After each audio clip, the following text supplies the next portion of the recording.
Yay, what's up? Comic review. I only got about 8 minutes to film this because of my update video, which I just did. This is probably after the update video, which I'm going to be working on, but then I'm going to have to work on Peach Festival stuff from 2 weeks ago, which sucks because I'm behind, but quickly, let's get into this. Batman Beyond Hush Beyond. Why did I say Revolution? Anyway, interesting fact, I do have the original Hush book. It's over there. Jeff Loeb, great character. I love Hush. He's an amazing character and what they did with him. This book, on the other hand, I can see some of the elements, but it doesn't really work in a way, too. So let me explain. Let me explain my history with Batman Beyond. I loved this show as a kid. It was amazing what they did with the Batman character. How they made a future version, and they got Kevin Conroy to be Bruce Wayne, and they got this character, Terry McGinnis, to become the new Batman. And I just loved that. I just loved the fact that he existed. And this show is so good. It was perfect for our generation who missed the Batman animated series. So again, I highly recommend you watch the show. That is a good thing to do. Watch the show. You don't need to watch the show to get into this though, which is a good thing. But I highly recommend watching the show because I love the show so much, and it's a good show. Okay, it's a good show. Now, let me explain what happened to this. Batman's old enemies are dying, and some of Batman's current enemies are dying, and no one really knows why. All it knows is it's a figure named Hush, who you think it's the guy Hush from there, but no one really knows for sure. No one's really seen his face, because all he says before he kills them is the Hush, which is kind of weird. But it turns out to be Hush, whatever.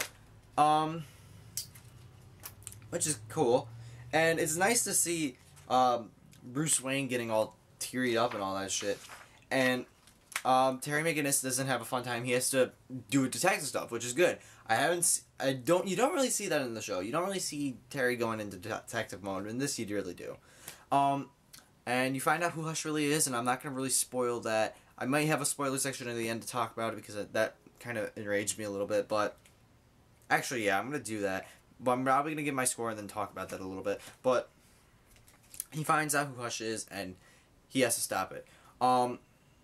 It's okay. I'm honestly going to say that right now. This book is okay. There's a new Catwoman in here who you don't really know about, and she wasn't in the show.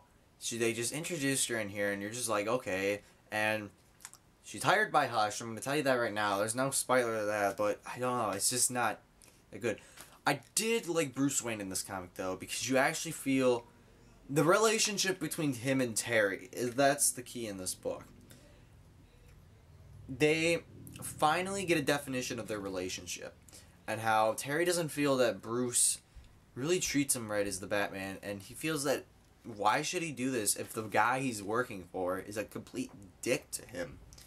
He's risking his life, his social life, his work life, his school life to be Batman, and the guy he works for is just a dick to him. And it's not that he complains about him. No, he's just like, why do I have to do this? And he seriously thinks about giving up the Batman suit because of Bruce. And, in the end, they resolve their situation. I'm not going to explain how, but they do. And it's very nice. And you get to see, of course, good old Dick Grayson. He's a good guy. And he basically explains how he gets to get back in a way. I'm not going to go into that much. And you get to see Tim Drake, which is kind of weird. If you think about it, Batman Beyond doesn't work now with the comics, how they went. But, I don't know, maybe it could work now, because in the animated movie, Batman Beyond, Return of the Joker, Tim Drake is the Joker. Spoiler alert, if people haven't seen it, but then again, you should have seen it. But he's the Joker because of something that happened to him a long time ago when he got captured by the Joker and got tortured, and he didn't want to be a superhero anymore. But yet again, in the comics, they never do that. But then again, they never say that Dick Grayson becomes not Batman in the comics too, and that kind of messes up the storyline anyway. But don't worry about that. Okay, so the artwork's okay too. It's gritty. That's what I'm gonna say. This is gritty at its best, and it's good. That's good in a way, and that's bad in a way. I mean, okay. I have to say this quickly because I'm almost out of time, but the writer, Adam B. Chen, I guess that's it. Penciler is Ryan Benjamin, so he did all this gritty artwork. John Stasian is the inker. David Barron is the colorist. Travis Lanham is the letterer. Dustin Nugent did all the covers, which no one really cares if they did all the covers. I'm not saying it doesn't really matter, but I'm just saying it doesn't really matter to me. And of course, Batman's created by Bob Kane, and then Hush was created by Jeff Loden. Jim Lee. Jim Lee is a good guy too. I like that he's one of the main representatives for DC. But overall, if I had to rate this, it's okay. It's not the best I could see from Batman Beyond, but it's a good start for readers if they've never been introduced to Batman Beyond. If you're a fan of Batman Beyond animated series like I am, you might be a little bit disappointed like I was, but I did like it for what it was, and yeah. I'd probably give this a 7 out of 10, honestly. It's okay, what you gonna do about it? It's just a comic book. I should say that about every book, but then again, I don't, because I find some really good and really bad Titans. Anyway. But yeah, definitely check this out whenever you can. It's definitely a good show. Good show. It's good for what it is, but it's okay for what it is too. For me, for people who have never been introduced to Batman Beyond, get it. For people who watch the show, it's gonna be okay. You might want to get it. That's why I'm gonna keep it definitely. But anyway, okay. So that concludes the Batman Beyond review. Wait a minute, I got spoilers. So let me just say your goodbyes to people who really don't want to get spoiled for the book. But anyway, you should be gone by now. So spoiler time. Hush. They finds out that Hush is Dick Grayson.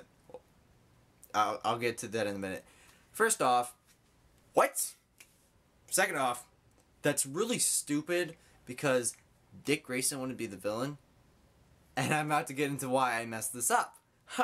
Because it's a clone of Dick Grayson. And you're like, what? Even bigger than a what when you're like, it's Dick Grayson. What? Because in the beginning of the comic, when they first show you it's Hush, they say Dick Grayson. You're like, that's Dick Grayson. What the heck? Where did he come from? And then you're like, that's a clone of Dick Grayson. That's even... What?